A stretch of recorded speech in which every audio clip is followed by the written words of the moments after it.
Capítulo 21.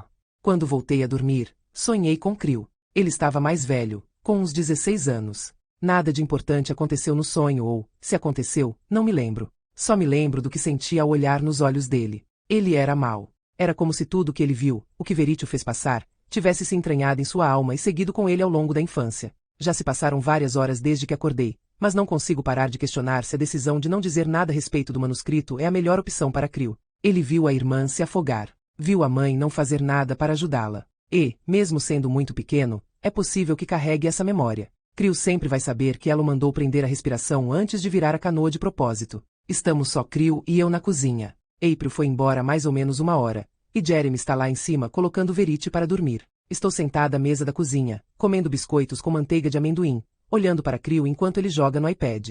O que está jogando? Toy Blast. Pelo menos não é Fallout ou Grand Theft Auto.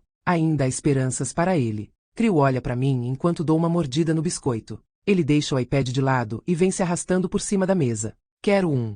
Dou uma risada ao vê-lo engatinhar por cima da mesa para alcançar a manteiga de amendoim. Dou a faca de manteiga a ele. Ele passa uma porção imensa em um dos biscoitos e dá uma mordida, sentado sobre os joelhos. Seus olhos são pura animação. Tá muito bom. Crio lambe a manteiga de amendoim que ficou na faca e eu faço cara de nojo, franzindo o nariz. Que nojento. Não era para você lamber a faca. Ele ri, como se tivesse achado graça. Recosto na cadeira, admirando o garoto. Mesmo com tudo o que passou, ele é um ótimo menino. Não reclama, é quietinho e vê humor nas pequenas coisas. Não acho mais que ele seja um babaquinha, como pensei no dia em que o conheci. Sorrio para ele, para sua inocência. E, mais uma vez, estou imaginando se ele tem alguma memória daquele dia. Talvez as memórias de Crio pudessem determinar qual é a melhor opção de terapia para ele. Como o próprio pai não tem noção do que Verity fez o menino passar, sinto que tenho a responsabilidade de averiguar. Sou eu que tenho o manuscrito. Sou eu quem precisa dizer a Jeremy se eu achar que seu filho sofreu mais danos do que ele pensa. Crio, digo, pegando o pote de manteiga de amendoim e girando entre os dedos. Posso fazer uma pergunta? Ele responde com um aceno bem exagerado. Pode. Sorrio, tentando deixá-lo confortável com minha linha de raciocínio. Você já teve uma canoa? Ele para no meio do gesto de lamber a faca novamente. Tive. Tento encontrar em seu rosto pistas de que eu deveria parar, mas não há. Então continuo. E você brincava com ela? Na água. Brincava. Crio lambe a faca de novo e fico aliviada porque ele não parece incomodado com a conversa. Talvez não se lembre de nada. Ele só tem 5 anos. Sua percepção da realidade é diferente da de um adulto. Você se lembra de brincar na canoa? Com sua mãe?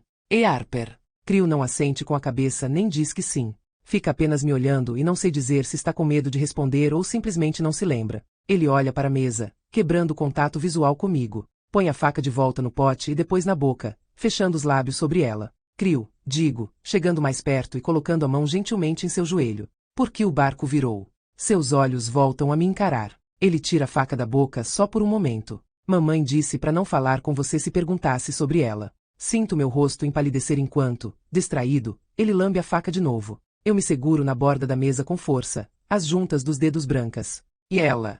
Sua mãe fala com você? Crio me encara por alguns segundos sem dar nenhuma resposta, e então nega com a cabeça. Seu olhar é de arrependimento. Ele percebe que não devia ter dito aquilo. Crio, sua mãe finge que não consegue falar? Os dentes de Crio travam enquanto a faca ainda está em sua boca. Vejo a faca deslizando dos dentes para a gengiva. O sangue começa a escorrer pelos lábios dele. Levanto da cadeira tão rápido que ela cai, seguro o cabo da faca e puxo para fora da boca de Crio. Jeremy. Cubro a boca de Crio com a mão, olhando em volta para tentar encontrar uma toalha. Não há nada por perto. Crio não está chorando, mas seus olhos estão cheios de pavor. Jeremy. Estou gritando, em parte porque preciso de ajuda com Crio, em parte porque também estou apavorada com o que acabou de acontecer. Jeremy chega e está na frente de Crio, inclinando a cabeça para olhar dentro de sua boca. O que aconteceu? Ele... Mal consigo falar. Estou sem ar. Ele mordeu a faca. Ele precisa de pontos, diz Jeremy, pegando Crio no colo rapidamente. Pegue as chaves do carro. Estão na sala. Corro até a sala e pego as chaves de Jeremy na mesa. Vou até o Jeep na garagem. Crio está chorando, como se agora de fato tivesse começado a sentir a dor. Jeremy abre a porta de trás e coloca Crio na cadeirinha. Abro a porta da frente para entrar no carro. Lowen, diz Jeremy. Viro para trás assim que ele fecha a porta de Crio. Não posso deixar Verity aqui sozinha. Preciso que você fique. Meu coração despenca até o fundo do meu estômago. Antes mesmo que eu possa argumentar, Jeremy está me ajudando a sair do jipe. Ligo para você quando ele for atendido. Ele pega as chaves da minha mão e fico ali, imóvel, vendo sair da garagem. Ele manobra o jipe e sai pela estrada. Olho para minhas mãos, cobertas pelo sangue de Creel. Não quero mais ficar aqui, não quero, não quero. Odeio esse trabalho. Depois de alguns segundos, me dou conta de que não importa o que eu quero. Eu estou aqui, Verity também está, então preciso deixar a porta dela bem trancada. Volto correndo para casa e subo as escadas até o quarto. A porta está escancarada, provavelmente porque Jeremy desceu com pressa. Ela está na cama. O lençol só está cobrindo metade do corpo,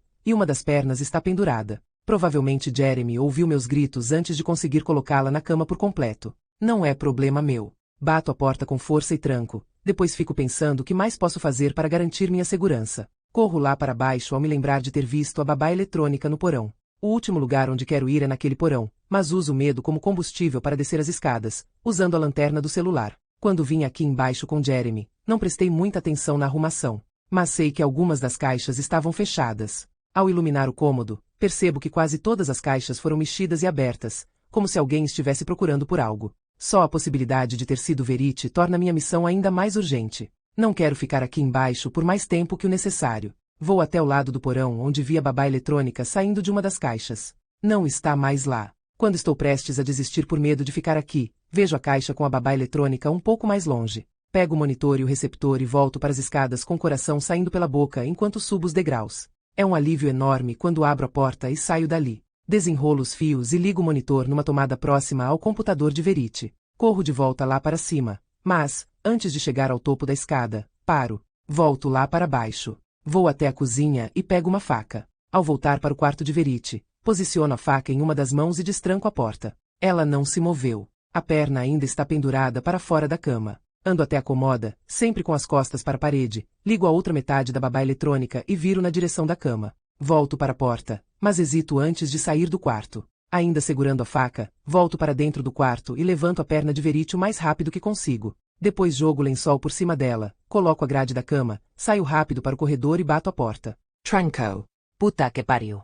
Estou ofegante ao voltar para a pia da cozinha. Lavo o sangue das mãos, que já está seco. Limpo também o sangue da mesa e do chão. Então volto para o escritório e sento em frente ao monitor. Deixo meu celular prontinho no modo vídeo para o caso de ela se mexer. Se ela se mexer, quero que Jeremy veja. Fico esperando. Durante 1 hora eu espero. Fico olhando o celular, esperando a ligação de Jeremy. Fico olhando o monitor, esperando as mentiras de Verity. Estou muito assustada para sair do escritório e fazer qualquer outra coisa a não ser esperar. As pontas dos meus dedos estão ficando doloridas de tanto bater na mesa. Quando mais meia hora se passa, começo a duvidar de mim mesma. Ela já devia ter se mexido a essa altura. Principalmente porque ela nem tinha aberto os olhos. Verity não me viu colocar o monitor lá porque seus olhos estavam fechados. Ela não tem como saber que a babá eletrônica está lá, a não ser que tenha aberto os olhos enquanto eu descia as escadas. Se for isso, ela viu o monitor e sabe que a estou observando. Balanço a cabeça. Essa mulher está me deixando louca. Só tem mais um capítulo do manuscrito. Preciso resolver essa história se vou ficar nesta casa mais uma semana. Não posso ficar nesse vai e vem, 1 hora pensando que estou em perigo, outra achando que estou louca. Pego as últimas páginas e mantenho a cadeira virada para o monitor. Vou ler e, ao mesmo tempo, ficar atenta aos movimentos dela. Capítulo 15. Apenas alguns dias se passaram desde a morte de Harper, mas parece que minha vida virou de cabeça para baixo. A polícia pegou meu depoimento 2 vezes. É compreensível que eles quisessem garantir que não havia furos na minha história. É o trabalho deles. As perguntas eram simples, fáceis de responder. Pode explicar o que aconteceu? Harper se debruçou na borda da canoa. Ela virou. Todos afundamos, mas Harper nunca voltou à superfície. Tentei encontrá-la, mas estava ficando sem fôlego e precisava levar Creel até um lugar seguro. Porque as crianças não estavam com colete salva-vidas. A gente achou que estava no raso. Estávamos tão perto do deck no começo, mas depois, não estávamos mais. Onde estava seu marido? Jeremy tinha ido ao mercado. Ele me sugeriu que levasse as crianças para a água antes de sair. Respondi todas as questões em meio a períodos de choro desesperado. De vez em quando eu me contorcia, como se a morte dela estivesse me afetando fisicamente. Minha atuação estava tão boa que se sentiram desconfortáveis em me fazer mais perguntas.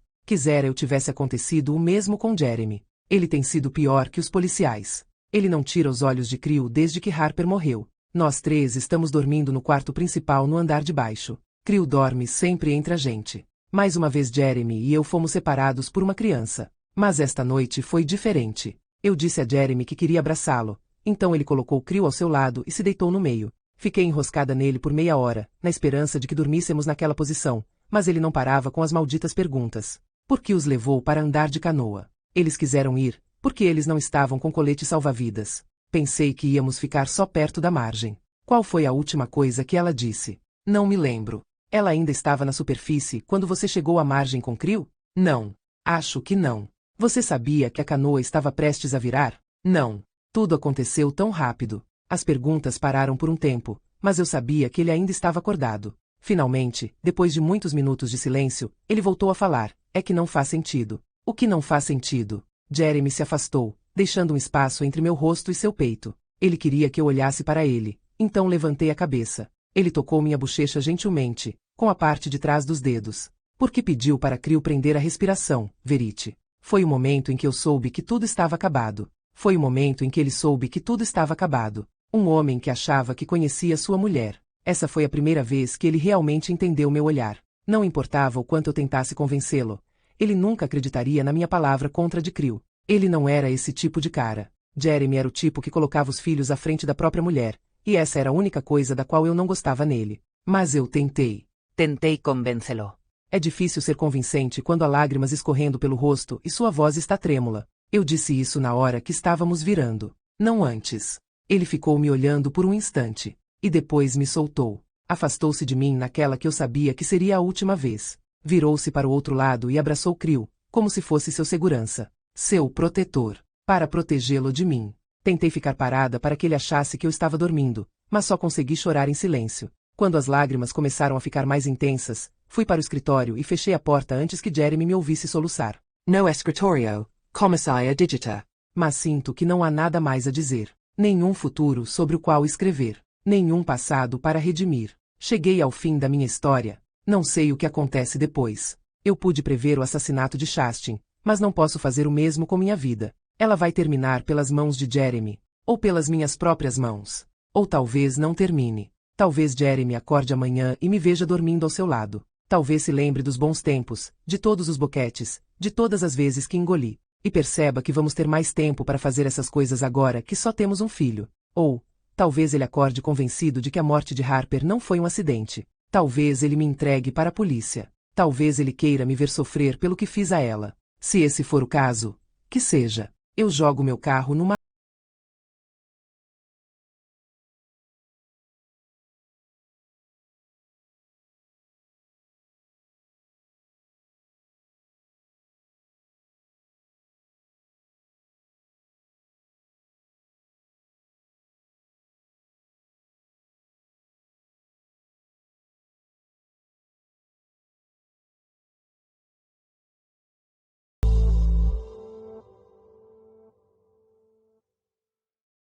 Capítulo 22.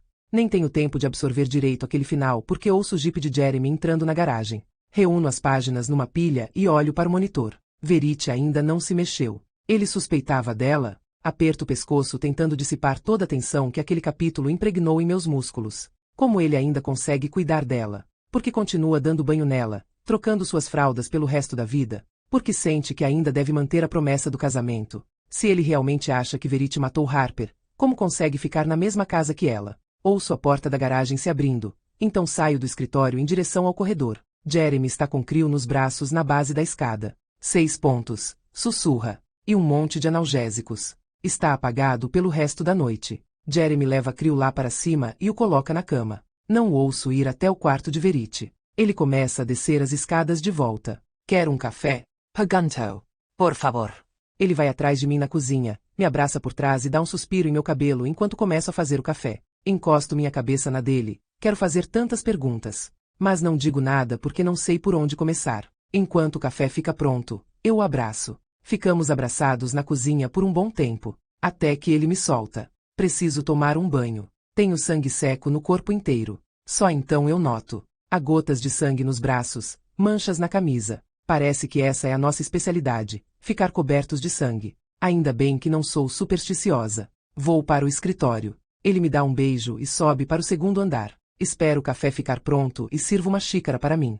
Ainda não sei muito bem como abordá-lo com todas as minhas perguntas, mas depois de ler esse último capítulo, tenho muitas. Acho que vai ser uma longa noite. Ouço o barulho do chuveiro enquanto termino de servir meu café. Levo a xícara comigo até o escritório, mas derramo tudo no chão. A xícara se despedaca. O líquido quente espirra nas minhas pernas e começa a escorrer entre meus dedos, mas não consigo me mexer. Estou paralisada, olhando para o monitor. Verity está no chão. Apoiada nas mãos e nos joelhos. Tento pegar meu celular ao mesmo tempo em que grito chamando por Jeremy. Jeremy. Verity vira a cabeça para o lado, como se tivesse ouvido meus gritos. Antes que eu consiga abrir a câmera do celular com os dedos trêmulos, ela sobe de volta na cama. Volta à posição inicial. Completamente parada. Jeremy. Grito de novo, deixando cair o celular. Corro até a cozinha e pego uma faca. Subo as escadas e vou direto ao quarto de Verity. Destranco a porta e abro. Levanta. Grito. Ela não se mexe. Não tem uma mínima reação. Arranco o lençol de cima dela. Levanta. Verity. Eu vi você. Estou cheia de ódio e abaixo a grade lateral da cama de hospital. Você não vai escapar desta vez. Quero que Jeremy veja quem ela é antes que Verity tenha chance de machucá-lo. Ou de machucar cru. Seguro-a pelos tornozelos e puxo suas pernas. Ela está a meio caminho de cair da cama quando sinto alguém me arrancando dali. Ele me carrega até o corredor e me põe no chão. Que merda você está fazendo, Lowen? O rosto e a voz de Jeremy estão cheios de raiva. Dou um passo à frente, com as mãos em seu peito. Ele tira a faca da minha mão e me segura pelos ombros. Para com isso. Ela está fingindo. Eu vi. Eu juro que ela está fingindo. Ele volta para dentro do quarto e bate a porta na minha cara. Abro a porta e ele está colocando as pernas de Verity de volta na cama. Quando ele vê que estou entrando no quarto de novo, joga as cobertas por cima de Verity e me empurra de volta para o corredor. Ele tranca a porta do quarto, me pega pelo pulso e me puxa. Jeremy, não. Tento segurar sua mão, que agarra meu pulso com força. Não deixo o Crio aqui em cima com ela. Estou fazendo um apelo, mas ele não nota preocupação em minha voz. Jeremy só vê o que acha que sabe, o que ele acha que flagrou. Quando chegamos ao topo da escada, paro, balançando a cabeça, me recusando a descer. Ele precisa levar Crio para o primeiro andar. Jeremy me segura pela cintura, me coloca por cima do ombro e me leva para baixo, direto para o quarto. Apesar da raiva, ele me coloca na cama gentilmente. Jeremy vai até o armário. Pega minha mala, minhas coisas. Quero que vá embora. Estou ajoelhada na cama. Ele está jogando minhas coisas dentro da mala. Precisa acreditar em mim. Ele não acredita. Puta merda. Jeremy. Aponto lá para cima. Essa mulher é louca. Mente para você desde o dia em que se conheceram. Nunca vi tanta desconfiança e ódio no rosto de um ser humano. Seu olhar está me assustando, então me afasto. Ela não está fingindo, Lowen. Ele aponta o segundo andar com as mãos. Aquela mulher está inválida. Praticamente tem morte cerebral. Você está vendo coisas desde que chegou aqui. Ele coloca mais roupas dentro da mala, balançando a cabeça. É impossível. Não é impossível. E você sabe que não é. Ela matou Harper e você sabe disso. Você suspeitou. Saio da cama e vou até a porta. Eu posso provar. Corro até o escritório de Verity e ele vai atrás de mim. Pego o manuscrito, todas as páginas, e as empurro contra seu peito bem na hora que ele chega. Leia isso. Ele pega as páginas. Olha para elas. Olha de volta para mim. Onde encontrou isto? É dela. Está tudo aí. Desde o dia em que a conheceu até o acidente de carro. Leia. Leia pelo menos os 2 últimos capítulos. Não importa. Só, por favor, leia. Estou exausta e não consigo fazer nada além de implorar. Por favor, Jeremy. Pelas meninas. Ele ainda está me olhando com uma cara de quem não acredita em uma palavra do que estou dizendo. Nem precisa. É só ler essas páginas e ele vai saber que não é comigo que precisa se preocupar. Jeremy finalmente vai descobrir o que a esposa estava pensando quando vivia com ele. Sinto medo percorrendo meu corpo. Medo de perdê-lo. Ele acha que estou louca, que estava tentando machucar sua mulher. Quer que eu vá embora desta casa. Quer que eu vá embora e nunca mais apareça. Meus olhos ardem e as lágrimas começam a escorrer pelo rosto. Por favor, sussurro. Por favor. Você merece saber a...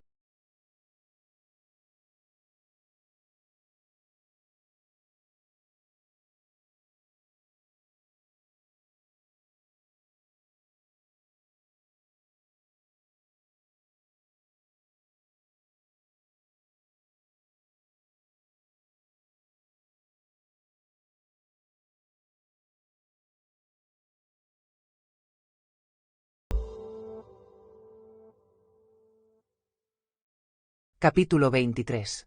Espero um tempo até que ele leia tudo. Fico sentada na cama, aguardando. A casa está mais silenciosa do que nunca. Mas é angustiante a calma que precede a tempestade. Olho para minha mala, imaginando se ele ainda vai querer que eu vá embora depois de tudo isso. Durante todo o tempo em que estive aqui, mantive o manuscrito em segredo. Talvez ele nunca me perdoe por isso. Mas sei que nunca vai perdoar Verity. Meus olhos se voltam para o teto ao ouvir uma pancada. Não foi alto, mas parece que veio do quarto onde Jeremy está. Ele não está lá há muito tempo, mas foi o suficiente para folhear o manuscrito e descobrir que Verity não é bem a mulher que ele pensava. Okokoro. É baixo e silencioso, mas eu o escuto. Viro de lado, abraço o travesseiro e fecho os olhos. Odeio pensar em quanto ele deve estar sofrendo ao ler páginas e páginas de uma verdade tão dura que nunca deveria ter sido escrita. Ouço passos no andar de cima. Ele não ficou lá tempo suficiente para ler o manuscrito inteiro, mas entendo. Se fosse Jeremy, também teria pulado para o fim para saber o que realmente aconteceu a Harper. Ouço uma porta se abrir. Corro para o escritório e olho o monitor. Jeremy está no batente da porta do quarto de Verity, olhando para ela. Consigo ver os dois pelo monitor. Verity. Ela não responde, obviamente. Não quer que ele saiba que é uma ameaça. Ou talvez esteja mentindo porque tem medo que ele a entregue à polícia. Seja qual for a razão, tenho a impressão de que Jeremy não vai sair daquele quarto sem as respostas que busca. Verity, diz, chegando mais perto dela. Se não me responder, vou ligar para a polícia. Ela continua sem responder. Ele anda até ela e abre uma de suas pálpebras. Olha para ela por um momento, depois vai andando até a porta. Ele não acredita em mim. Mas então ele para, como se estivesse se questionando o que acabou de ler. Então ele se vira e caminha novamente até ela. Quando eu sair deste quarto, vou levar seu manuscrito para a polícia. Vou te colocar na prisão e você nunca mais vai me ver, ou Creel, se não abrir os olhos e me disser o que está acontecendo nesta casa. Vários segundos se passam. Não estou nem respirando, esperando que ela se mexa. Se ela se mexer, Jeremy vai saber que estou falando a verdade. Solto um grunhido quando os olhos dela se abrem. Cubro a boca com a mão antes que aquilo vire um grito.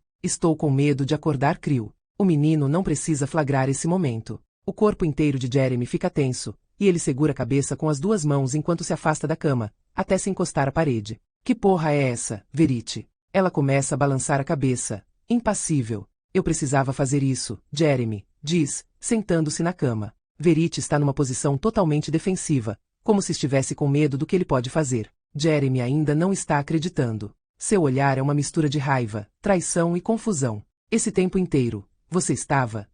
Ele tenta falar baixo, mas parece que vai explodir de ódio a qualquer momento. Ele libera a raiva dando um soco na porta. Verity extremis. Ela levanta os braços. Por favor, não me machuque. Posso explicar tudo. Não te machucar? Jeremy dá 2 passos em direção a ela. Você matou nossa filha, Verity. Posso ouvir a raiva em sua voz, e é pelo monitor. Mas Verity está vendo de camarote. Ela tenta sair da cama e fugir, mas ele não deixa. Jeremy a segura pela perna e a joga de volta na cama. Quando ela começa a gritar, ele cobre sua boca. Eles lutam. Ela está tentando chutá-lo. Ele está tentando contê-la. Então as mãos dele vão até a garganta dela. Não. Jeremy. Corro para o quarto de Verity, mas paro ao chegar na porta. Jeremy está em cima dela. Os braços de Verity estão debaixo dos joelhos dele, as pernas balançando na cama, os pés entrando embaixo das cobertas enquanto ela arqueja, tentando respirar. Ela está tentando resistir, mas ele é muito mais forte. Jeremy. Corro até ele e tento tirá-lo de cima dela. Só consigo pensar no futuro dele e de Creel, e em como não vale a pena arruinar uma vida por causa da raiva. Jeremy. Ele não me escuta. Ele se recusa a largá-la. Tento olhar no rosto de Jeremy, acalmá-lo, trazê-lo de volta à razão. Precisa parar com isso. Está esmagando a traqueia dela. Vão saber que você a matou. As lágrimas escorrem pelo rosto dele. Ela matou nossa filha, Lowen. Sua voz está cheia de mágoa. Seguro o rosto dele e tento puxá-lo para mim. Pense em Creel, digo, em voz baixa. Seu filho não vai mais ter um pai se fizer isso. Ele vai assimilando minhas palavras e vejo sua expressão mudando. Por fim, tira as mãos da garganta dela. Eu me contorço e estou tão sem fôlego quanto Verity. Ela está se debatendo, tentando respirar. Ela tenta falar. Ou gritar. Jeremy cobre sua boca e olha para mim. Em seus olhos há uma súplica. Mas não é uma súplica para que eu vá buscar ajuda. É uma súplica para que o ajude a encontrar uma forma melhor de matá-la. Não discuto com ele. Ela não merece nem mais um segundo de vida depois de tudo que fez. Paro e tento pensar em algo. Se ele tentar estrangulá-la, vão descobrir. Suas digitais estarão na garganta. Se tentar sufocá-la com um travesseiro, partículas do tecido serão achadas no pulmão. Mas precisamos fazer algo. Se não fizermos, ela vai conseguir escapar de alguma forma, do jeito que é manipuladora. Vai acabar machucando Jeremy ou Creel. Vai matá-lo do mesmo jeito que matou a filha. Do mesmo jeito que tentou matar Harper quando criança. Do mesmo jeito que tentou matar Harper quando criança. Tem que fazer parecer um acidente, digo em voz baixa, mas alto bastante para ouvir por cima dos barulhos que ela está tentando fazer. Tem que fazê-la vomitar.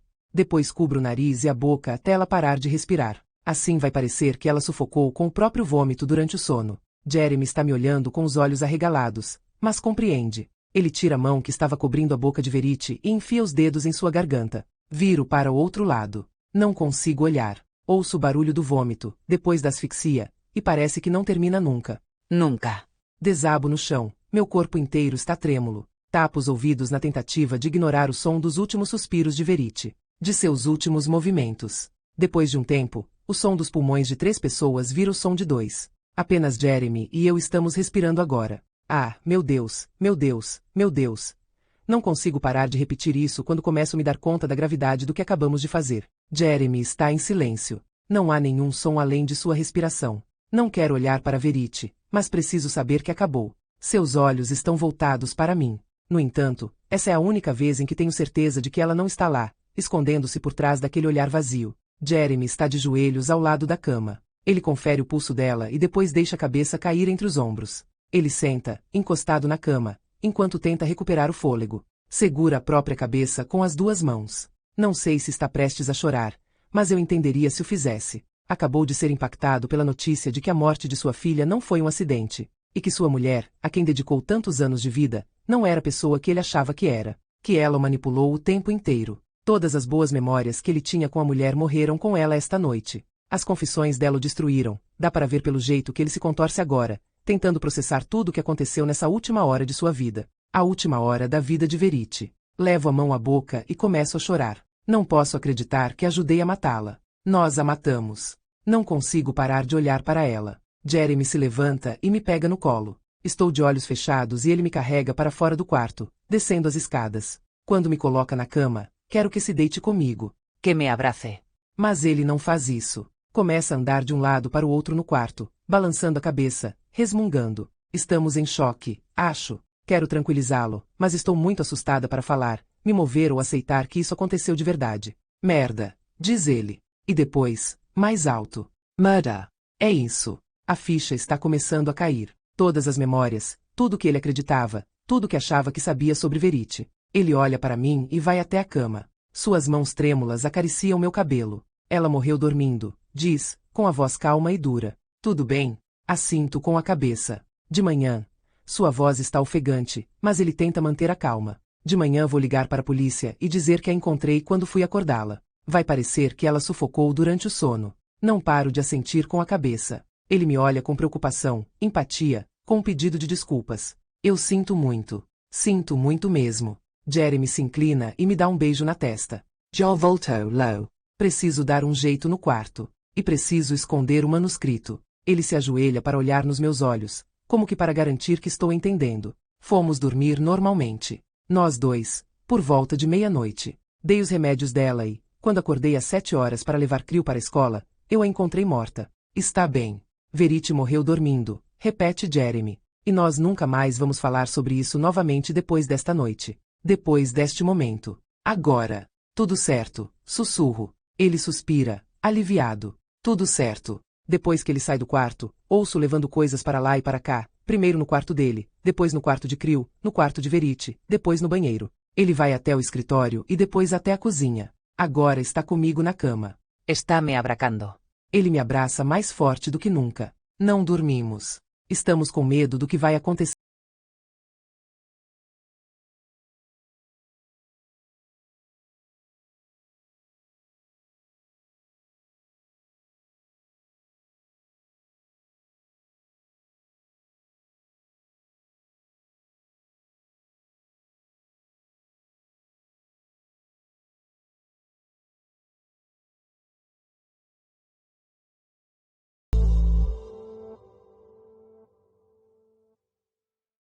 Capítulo 24.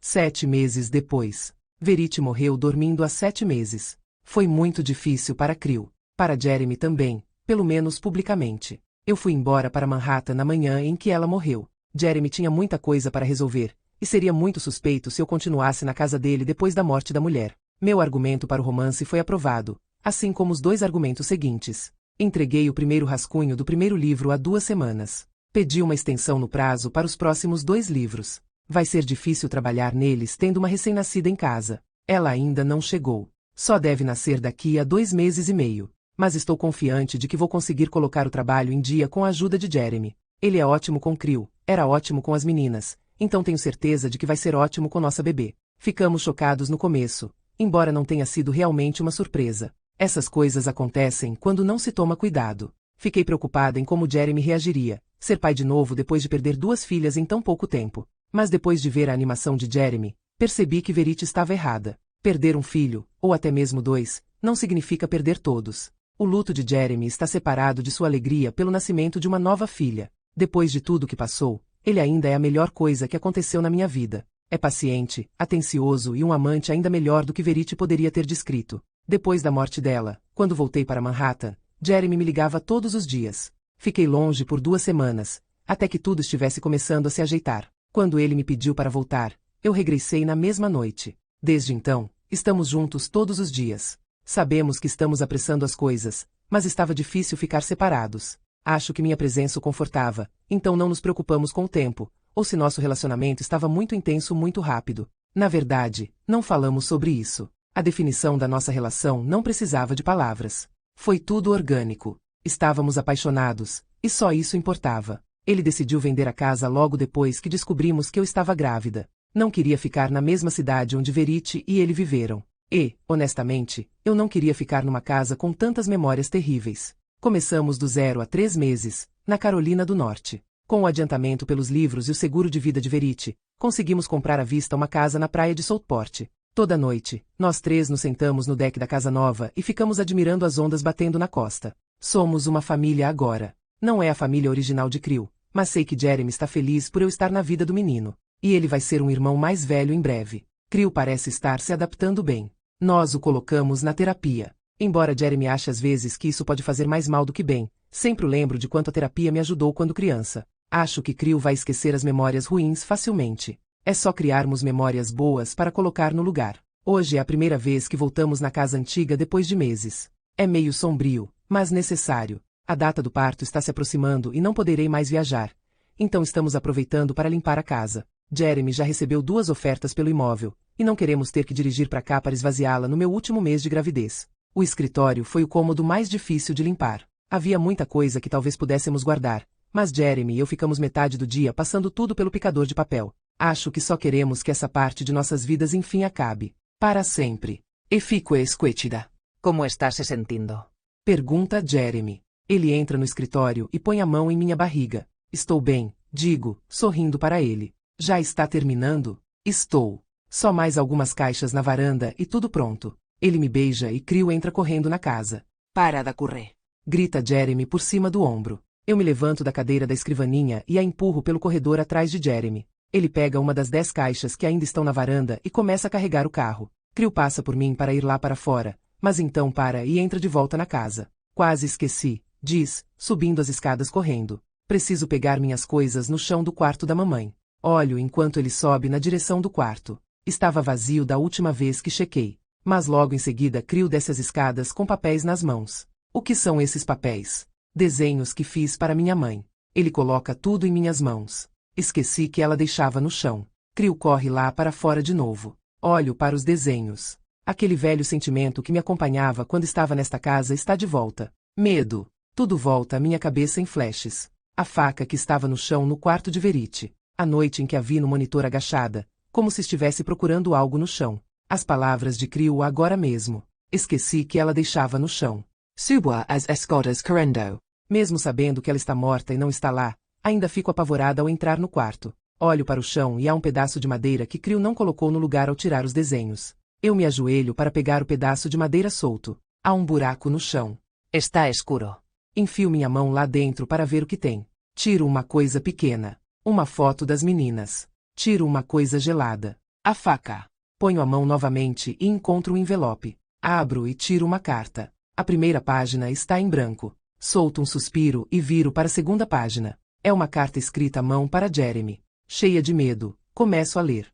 Querido Jeremy, espero que seja você lendo esta carta. Se não for, espero que seja entregue a você, porque tenho muito a dizer. Quero começar pedindo desculpas. Estou certa de que, quando estiver lendo isso, terei fugido com Creel no meio da noite. Só de pensar em deixá-lo sozinho nesta casa onde compartilhamos tantas memórias já me machuca. Tivemos uma vida tão linda com nossos filhos, um com o outro. Mas somos crônicos. Devíamos ter imaginado que nossa dor não acabaria depois da morte de Harper. Depois de anos sendo a esposa perfeita, nunca imaginei que seria minha carreira, essa que amo e à qual dedico boa parte do meu tempo, a responsável por acabar com tudo entre nós. Nossa vida era perfeita até que entramos numa espécie de universo paralelo no dia em que Chastain morreu. Queria me esquecer do dia em que tudo começou a dar errado, mas fui amaldiçoada com uma memória muito boa. Estávamos em Manhattan jantando com Amanda, minha editora. Você estava usando aquele suéter cinza que eu adorava, aquele que sua mãe te deu de Natal. Meu primeiro livro tinha acabado de sair e eu havia assinado um contrato para outros 2 com a Pantene.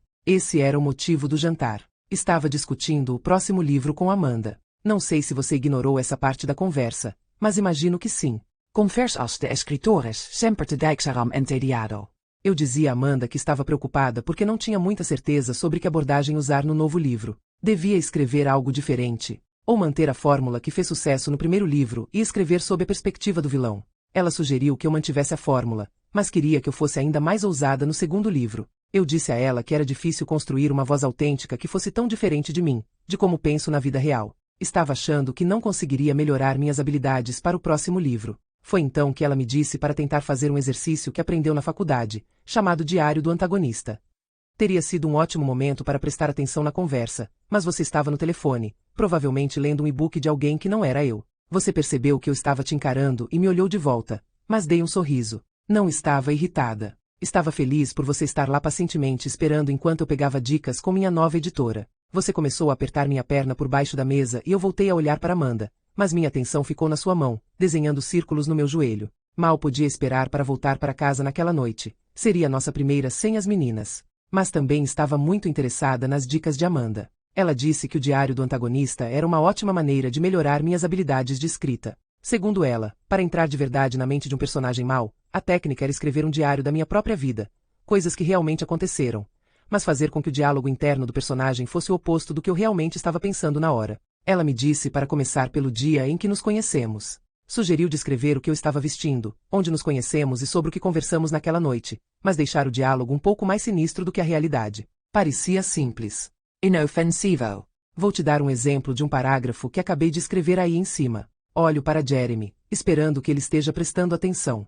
Ele não está. Está olhando a merda do telefone de novo. Este jantar é muito importante para mim. Entendo que não seja muito a cara dele, jantares e encontros chiques em Manhattan, mas não é como se eu o obrigasse a fazer isso o tempo inteiro. Em vez de prestar atenção, ele está lendo o e-book de algum outro escritor, sendo totalmente desrespeitoso. Ele lê o tempo inteiro, mas não fica confortável para ler os meus livros. É o maior insulto de todos. Estou com vergonha do comportamento dele, mas sei que preciso disfarçar. Se Amanda notar minha irritação, vai notar também o desrespeito dele. Jeremy olha para mim e dou um sorriso forçado. Posso deixar a raiva para depois. Volto a prestar atenção em Amanda, torcendo para ela não notar o comportamento de Jeremy. Alguns segundos depois, ele aperta minha perna, bem acima do joelho, e congelo com aquele toque. Na maior parte do tempo, aquilo é tudo o que desejo. Mas, neste momento, a única coisa que desejo é um marido que apoie a minha carreira.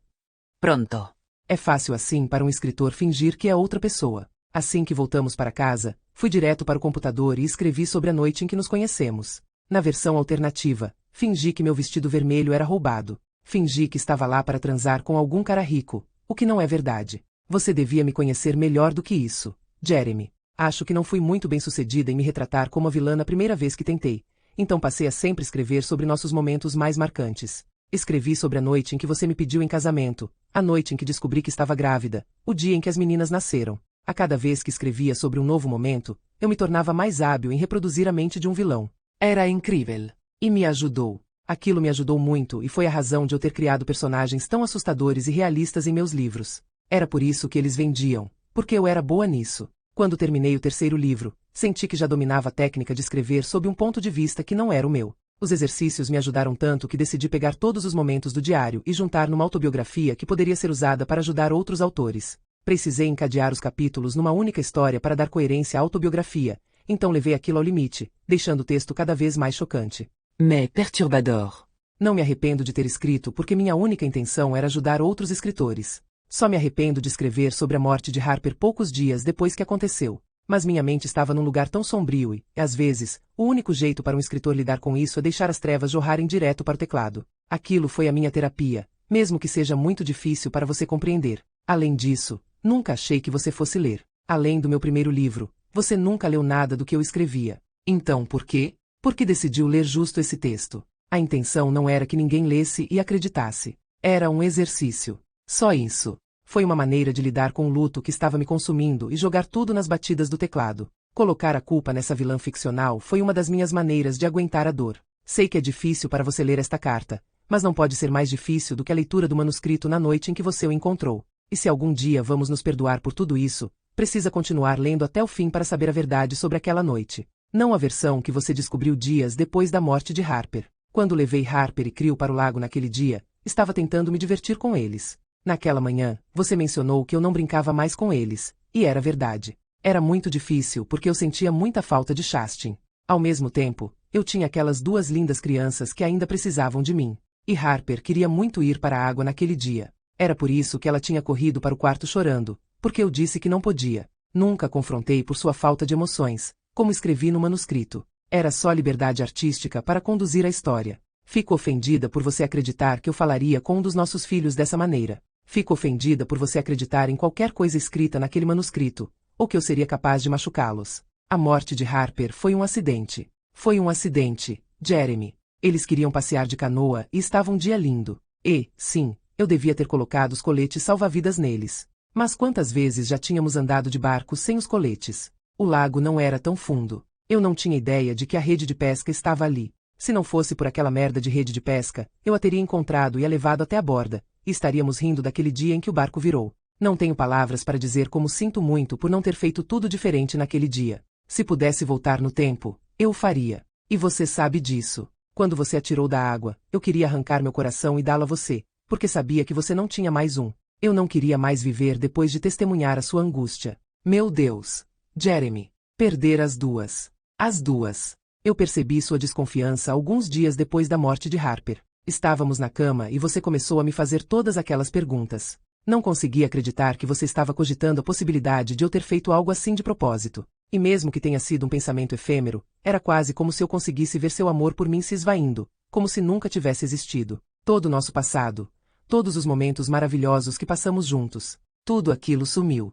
Porque, sim, eu disse a Creel para prender a respiração. Disse isso na hora que a canoa virou. Estava tentando ajudá-lo. Pensei que Harper ficaria bem porque já tínhamos brincado na água tantas vezes. Então foquei em Creel na hora que caímos da canoa. Quando eu o segurei, ele estava em pânico, então fui nadando o mais rápido que podia para a margem, antes que nos afundasse. Não havia passado nem 30 segundos quando percebi que Harper não tinha vindo atrás da gente. Até hoje, me sinto culpada. Eu era a mãe dela. Eu devia protegê-la. E eu presumi que ela ficaria bem, então me concentrei em Creel por longos 30 segundos. Quando percebi, tentei voltar para encontrá-la, mas a canoa tinha ido para mais longe por causa da agitação na água. Não sabia nem onde ela havia afundado, e Creel ainda estava se debatendo, em pânico. Eu sabia que, se não fosse com ele para a margem, nós três morreríamos afogados. Procurei por ela com todas as minhas forças. Jeremy, precisa acreditar em mim. Cada centímetro do meu corpo se afogou naquele lago junto com ela. Não o culpo por desconfiar de mim.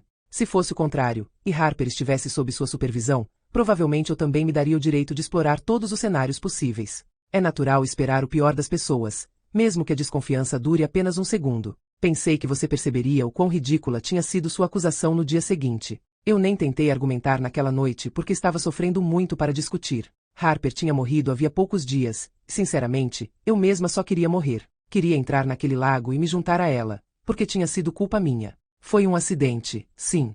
Mas se eu tivesse colocado um colete nela, ou se tivesse conseguido segurá-la junto com Creel, ela ainda estaria viva. Não conseguia dormir, então fui para o escritório e abri o computador pela primeira vez em 6 meses. Tente imaginar por um momento. Uma mãe de luto pela morte das duas filhas escrevendo um texto de ficção em que acusava uma criança de ter matado a outra. Era muito perturbador. Eu tenho noção disso, e é por isso que não parei de chorar o tempo inteiro enquanto digitava.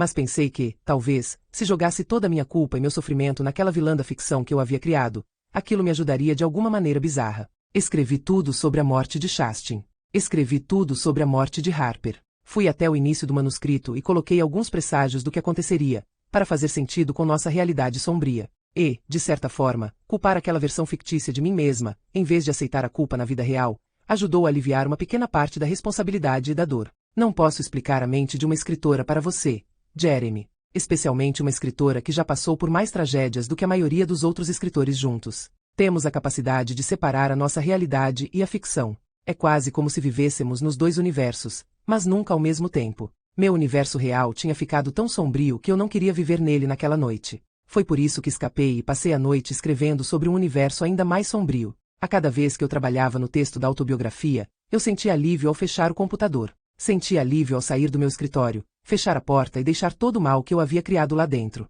Foi isso. Eu precisava que a versão imaginária do meu mundo fosse pior do que a real. Porque, se não fosse isso, eu não ia querer mais viver em nenhum dos dois mundos. Depois de passar a noite e parte da manhã trabalhando no manuscrito, finalmente cheguei à última página. Senti que o manuscrito estava terminado porque, afinal de contas, o que mais eu poderia acrescentar? Era como se nosso universo estivesse terminado. Fim.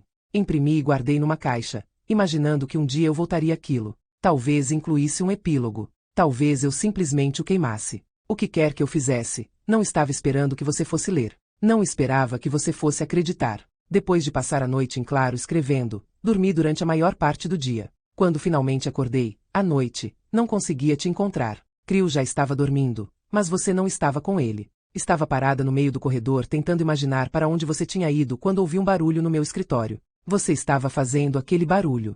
Não sei muito bem que tipo de som era aquele, mas foi pior do que das 2 vezes em que descobrimos que as meninas haviam morrido. Andei em direção ao escritório para consolá-lo, mas parei antes de abrir a porta porque seu choro se transformou em ódio. Algo foi atirado na parede. Dei um pulo para trás tentando entender o que estava acontecendo. Foi aí que me lembrei do computador. A autobiografia tinha sido o último arquivo que eu abri. Abri a porta para explicar sobre o que você tinha acabado de ler. Nunca vou me esquecer da sua expressão ao olhar para mim naquele dia. Era uma total e completa aflição. Não era como a tristeza de alguém que acabou de descobrir a morte da filha. Era uma tristeza devastadora, como se cada memória feliz da nossa família tivesse sido apagada pelas palavras do manuscrito. Apagada. Não havia nada dentro de você que não fosse ódio e destruição. Balancei a cabeça e tentei falar. Queria dizer, não é verdade, Jeremy. Está tudo bem. Não é verdade.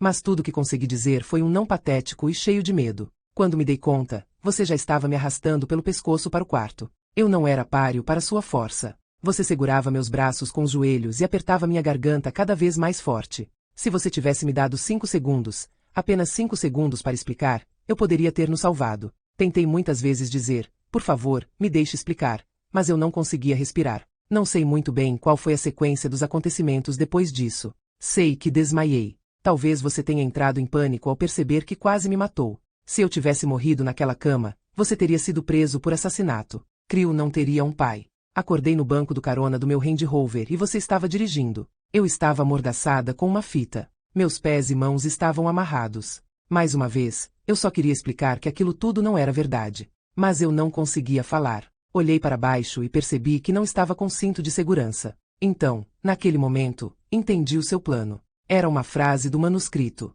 Eu dizia que poderia desativar o airbag do passageiro, deixar Harper no banco do carona sem cinto e bater com o carro numa árvore. Assim a morte dela pareceria um acidente. Você ia me matar e fazer parecer um acidente. Sem querer, eu tinha traçado meu destino nas últimas frases do manuscrito. Se esse for o caso, que seja. Eu jogo meu carro numa árvore. Eu me dei conta naquele momento que, se algum dia alguém desconfiasse da minha morte, tudo o que precisava fazer era mostrar o manuscrito. Se eu morresse, aquela seria a carta de suicídio perfeita. Claro, nós dois sabemos como essa parte da história terminou. Imagino que você tenha tirado a mordaça e me desamarrado, me colocado no banco do motorista e voltado para casa, esperando a ligação da polícia avisando que eu morri. Mas seu plano não funcionou muito bem. Nem sei se fico aliviada por isso. Acho que teria sido mais fácil morrer no acidente, porque fingir que estou machucada tem sido bem difícil. Certamente você está se perguntando por que estou fazendo isso há tanto tempo. Tenho pouquíssimas memórias do primeiro mês que se seguiu à morte de Harper. Imagino que eu estivesse em coma induzido por causa do inchaço no cérebro. Mas me lembro claramente do dia em que acordei. Graças a Deus estava sozinha no quarto. o que me deu tempo para pensar no que fazer em seguida. Como eu ia explicar que cada uma daquelas palavras negativas que você leu eram mentira? Você não acreditaria se eu desmentisse o manuscrito porque, afinal, eu tinha escrito. Aquelas eram as minhas palavras, mesmo que não fossem reais. Quem acreditaria que aquilo tudo era mentira? Certamente não alguém que não entende o processo de escrita. E se você soubesse que eu estava recuperada, ia me entregar para a polícia. Tenho certeza de que teria havido uma investigação depois da morte de Harper se não fosse o acidente. E com meu próprio marido contra mim, certamente eu seria condenada pelo assassinato dela. Você usaria minhas próprias palavras contra mim. Durante 3 dias, fingi que ainda estava em coma quando alguém entrava no quarto. Médicos, enfermeiros, você, Crew. Mas me descuidei um dia, e você me pegou de olhos abertos no quarto do hospital. Ficou olhando para mim. Olhei para você. Vi você cerrando os punhos, com raiva porque eu tinha acordado. Parecia que queria subir em cima de mim e apertar minha garganta de novo. Você andou em minha direção, mas decidi não te seguir com o olhar, porque estava com medo. Se eu fingisse estar alheia ao mundo à minha volta, talvez você não tentasse me matar de novo. Talvez não fosse a polícia para dizer que eu tinha me recuperado. Então continuei fingindo por semanas, porque achei que era a única maneira de sobreviver. Decidi fingir que estava com dano cerebral até conseguir bolar um plano para consertar a situação. Não pense que foi fácil. Foi humilhante muitas vezes. Quis desistir. Quis me matar. Quis te matar. Estava com muita raiva por tudo ter terminado daquele jeito, por você acreditar que aquele manuscrito pudesse ser verdade depois de tantos anos de casamento. Sério, Jeremy. Os homens acham mesmo que as mulheres são tão obcecadas por sexo? Era fical. É claro que eu adorava transar com você, mas, na maior parte das vezes, era só para te agradar. Isso é o que casais fazem um pelo outro. Não era porque eu não conseguia viver sem. Você foi um bom marido para mim e, apesar do que você acredita ou não, eu fui uma boa esposa também. Você ainda é um bom marido para mim. Acredita do fundo do coração que eu matei nossa filha e, mesmo assim, continua cuidando de mim. Talvez porque acha que não estou mais aqui, que todo meu lado mal morreu naquele acidente e agora eu sou apenas alguém de quem você sente pena. Acho que é por isso que me trouxe para casa. Depois de tudo que Crew passou, seu coração é muito bom para deixá-lo longe de mim. Você sabe que, depois de perder as 2 irmãs, perder a mãe seria devastador para ele. Apesar do que está escrito no manuscrito, seu amor por nossos filhos sempre foi sua característica de que mais gosto. Houve momentos nos últimos meses em que quis te contar que estou aqui, que sou eu, que estou bem.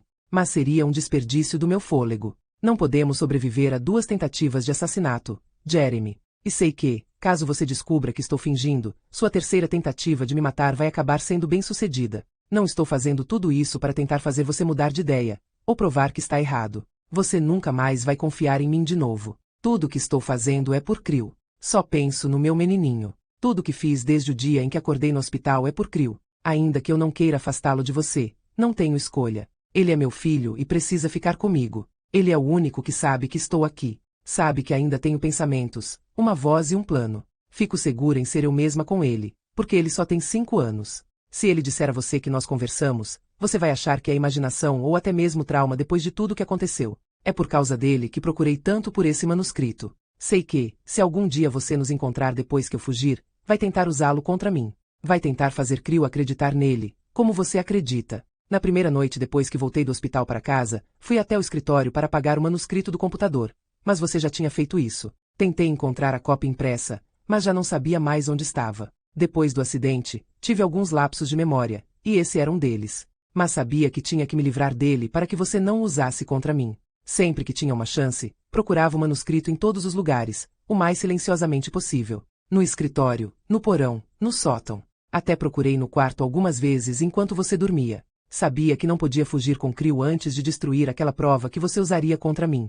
Também precisava encontrar um jeito de conseguir dinheiro. Mas não sabia muito bem como. Não dava para sair dirigindo até o banco. Quando ouvi suas conversas com a Panten Press sobre a ideia brilhante deles para continuar a série com um novo autor, sabia que aquela era minha chance. Quando contratou uma enfermeira noturna e viajou para a reunião em Manhattan, entrei no escritório e abri uma nova conta no banco pela internet. Dias depois da reunião, a nova autora já estava se mudando para cá para começar a escrever a série. Era uma questão de tempo até que o pagamento dos 3 livros restantes caísse na conta, eu pudesse transferir para minha nova conta e fugir daqui com Crew. Só me resta esperar pela melhor oportunidade, mas a nova coautora está deixando as coisas difíceis. De alguma forma ela encontrou o manuscrito que eu procurava. Certamente você achou que teria se livrado dele ao apagar do computador. Mas não. Agora são 2 contra mim. Não me importo mais em destruir o manuscrito a essa altura. Só quero ir embora daqui. Eu admito, Ela está ficando desconfiada por minha culpa. Sei que fica assustada quando percebe que estou olhando para ela, mas é difícil evitar. Essa mulher entrou em nossa vida, está assumindo o controle da minha carreira, está se apaixonando por você. E, pelo que estou vendo, você está se apaixonando por ela também. Ouvi vocês dois transando no nosso quarto agora há pouco. Por mais que esteja magoada, estou igualmente irritada. No entanto, você está tão ocupado com ela agora que me pareceu o momento mais seguro para escrever esta carta. Tranquei a porta do quarto principal. Assim vou ouvir quando vocês tentarem sair. Vai me dar tempo para escrever esta carta e voltar para o meu lugar antes que você suba para o segundo andar. Está sendo difícil, Jeremy, não vou mentir. Tudo isso.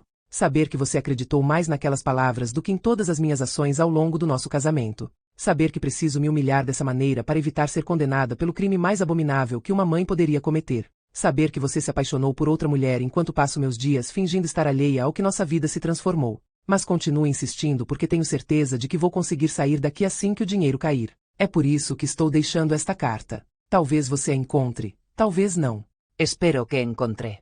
Espero mesmo. Porque, mesmo depois de tentar me enforcar e bater com meu carro numa árvore, eu não consigo odiar você. Você sempre foi um guardião fervoroso de nossos filhos. Exatamente o que os pais devem ser. Mesmo que isso signifique eliminar um dos pais se ele se tornar uma ameaça para as crianças. Você acredita que eu sou uma ameaça para Crewe, ainda que me doa o fato de você acreditar nisso, também me encanta saber o quanto você o ama. Depois que Crewe e eu tivermos ido embora, eu vou te ligar um dia para dizer onde está esta carta. Depois de ler, espero que você consiga me perdoar. Espero que consiga se perdoar. Não o culpo pelo que fez comigo. Você foi um marido maravilhoso até que não conseguiu mais ser. E foi o melhor pai do mundo, sem dúvida. E eu te amo.